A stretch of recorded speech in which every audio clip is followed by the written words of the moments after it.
皆さんごきげんよう、上川薫です。今回取り上げる話題は、新型コロナウイルスに対する人類の勝利が近づいているといった話をしようと思います。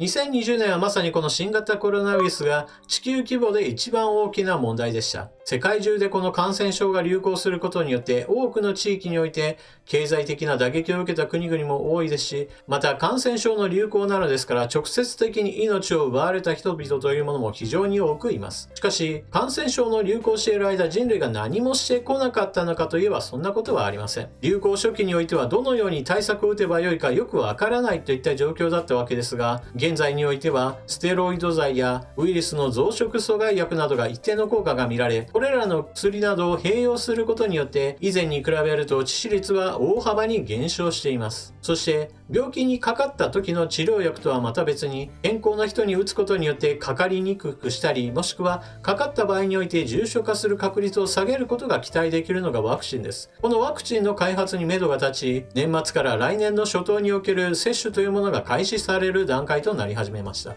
ですから治療方法についても今後も継続して改善されていく傾向でしょうし、同じようにワクチンの実用化というものが視野に入ったのですから、今年の冬がまさに新型コロナウイルスの被害の最後の山場であると言えるでしょう。それでは開発の目処が立ったワクチンについてのご紹介をします。すでに中国やロシアなどではもうワクチンは開発が終わったんだというふうに宣言しているわけですが、私はこれらのワクチンについては信頼していないので紹介はしません。またこれらのワクチンを紹介しない理由というのは、私自身が信頼していないからというだけではなく、日本政府もこれらのワクチンについては発注を行っていません。日本政府が発注しているのは欧米のメーカーに対してです。そして日本政府が契約を済ませているアメリカのファイザーとモデルナ社、この2つの会社は3万人規模の臨床試験において有効性 90% 以上という結果を報告しています。この結果というものは非常に素晴らしいものだと言えるでしょう。なぜこの 90% 以上という数値が素晴らしいかといえば、それはインフルエンザワクチンなどとの比較として素晴らしい数値だと言えます。なぜならば毎年のようにみんなが打っているこのインフルエンザワクチンなわけですが、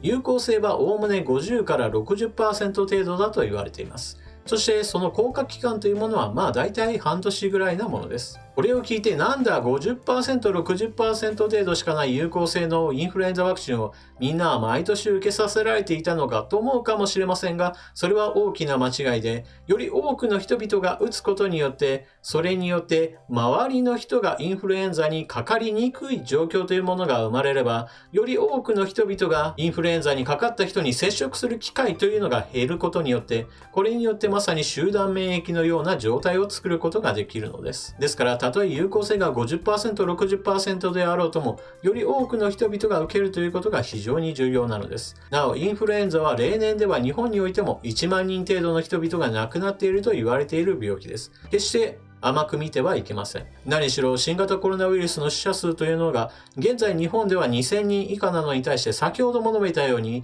インフルエンザで亡くなる人々というのは毎年のように1万人近くいるということを考えれば、これが一体どれだけ凄まじいものであるかということを私たちは認識しなければなりません。しかし毎年のようにそのように多くの人々が亡くなることがまさに日常であったから気にならなかった、また報道されていなかったということもまた事実なのです。少しインフルエンザの話になったので、もう一度新型コロナウイルスの話に戻りましょう。新型コロナウイルスに対するワクチンというものはおおむね2回接種というものが考えられています。そして1回あたりの接種代金はだいたい4000円から5000円ですから、1万円程度出せば新型コロナウイルスに対するワクチンが打てると言われています。なおファイザーとモデルナの話をしましたが、後続のイギリスのアストラゼネカにおけるワクチンというものは少し特徴が違うので、これも合わせてお話ししましょう。イギリスのアストラゼネカが発表したワクチンの場合は有効性は 70% 程度だと言われています。ファイザーやモデルナが 90% 以上だからなんだ 20% 以上も低いじゃないかと思われるかもしれませんが、ここには大きな数値の違いはあるものの、実際の使使い勝手という意味においてはアストラゼネカの方が勝っているような特徴があります。まず第一に管理温度の違いです。最初に述べたファイザーの場合だとマイナス70度という非常に低温で管理しなければならないという特徴があります。モデルナの場合であってもマイナス5度程度の温度管理は必要だと言われています。一方アストラゼネカの場合だとプラスの5度程度まで大丈夫だと言われていますから、非常に低温で管理しなければならないファイザーなどに比べるとアストラゼネカの場合だとより簡単に持ち運び管理することができます。このことが一体何を意味するかといえば、それは開発途上国などでも展開することが容易であるということが大きな利点となります。また価格の面について言ってもアストラゼネカの方がかなり有利だと言われています。というのもファイザーやモデルナのワクチンの場合だと1回あたり4000円から5000円程度だと言われていますが、一方でアストラゼネカの場合であれば1000円程度で済むのではないかと言われるほどに低価格で供給しようという話が出ています。そしてワクチンの副作用についてもお話をしておきましょう。欧米における臨床試験では最終的には3万人規模で行われており、この3万人規模で行われた臨床試験においては直接的に命を奪われるような副作用というものは発生していないと言われています。またワクチンが実際に接種が開始されるのはまず欧米からで、この欧米で10万人、100万人、200万人、300万人と接種が進んでいく段階において副作用が激しく出て多くの人々が命を奪われるようなことがあれば、それこそニュースになるでしょう。逆に言えばそのようなニュースが出ないということはそれだけ安全性が確保されるということも言えます。ただ全く副作用がないかといえばそういったわけではありません。これはインフルエンザワクチンの時もそうなのですが、 10% とか 20% といった人々に対しては、例えば熱が出るとか、もしくは体がだるい、しんどいなといったような一時的な副作用というものは出ると言われています。しかしこれはワクチンや何かの薬などでも見られるようなまだまだ許容範囲の話でしょう。そして心配だと言われる方の中には、それこそ長期的な作用についてはまだまだわからないじゃないかと言われる方もいます。その点については残念ながらその通りなのですが、しかし新型コロナウイルス問題を考えたときに一体どのような人が最もリスクが高いかということを考えてみましょう。それこそ2020年はずっとこの新型コロナウイルス問題が取り上げられてきたわけですが、新型コロナウイルスにかかった場合における重症化とそして致死率のことを考えた場合において、若い人よりも高齢者の方がよりリスクが高いということは、これはもうまさに事実としか言いようがありません。ですからワクチン接種をしなければならない、もしくは推奨される人々というのは若い人よりも高齢者であるということが絶対的な話となります。なぜならば少なくとも10代の人々であれば無症状でほとんど終わるような病気であれば、そもそもワクチンをほとんど打つ必要がありません。10代であっても20代であっても同じことでしょう。ですからワクチンを打てば長期的には何か副作用が出るかもしれないと言われていても、